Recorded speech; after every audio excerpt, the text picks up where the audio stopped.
السلام علیکم ورحمۃ اللہ۔ ظہیر صاحب یہ سوال کرتے ہیں، فرض نماز کے بعد آیت الکرسی پڑھنے کے لیے سر پر ہاتھ رکھنا لازمی ہے؟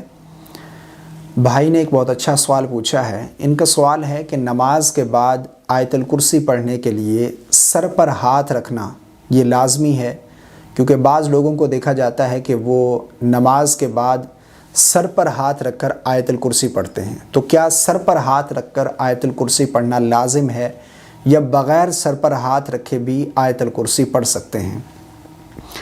دیکھیں، نماز کے بعد جو آیت الکرسی پڑھنے کی روایت ہے، حضرت علی المرتضیٰ رضی اللہ تعالی عنہ فرماتے ہیں کہ میں نے رسول اللہ صلی اللہ علیہ وسلم کو یہ فرماتے ہوئے سنا ہے کہ جو شخص ہر نماز کے بعد آیت الکرسی پڑھے، فرمایا اسے موت کے سوا کوئی چیز جنت کے داخلے سے نہ روکے گی۔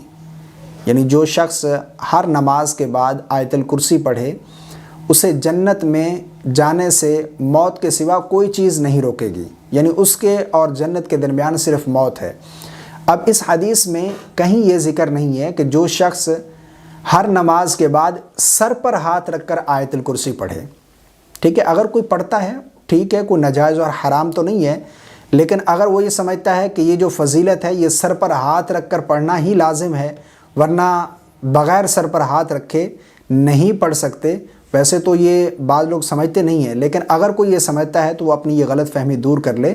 سر پر ہاتھ رکھ کر آیت الکرسی پڑھنا لازم نہیں ہے۔ جو فضیلت بیان کی گئی ہے وہ نماز کے بعد آیت الکرسی پڑھنے کی ہے کہ جو شخص ہر نماز کے بعد آیت الکرسی پڑھے، اس کی فضیلت یہ ہے کہ اسے موت کے سوا کوئی چیز جنت کے داخلے سے نہ روکے گی۔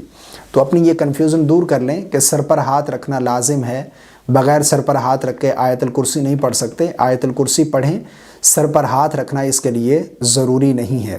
مجھے امید ہے آپ کو میری بات سمجھ آ گئی ہوگی۔ اللہ تعالی ہم سب کو سمجھ کی توفیق عطا فرمائے۔ اس کلپ کو اپنے دوستوں کے ساتھ ضرور شیئر کیجیے گا، مجھے رکھیے گا دعاؤں میں یاد۔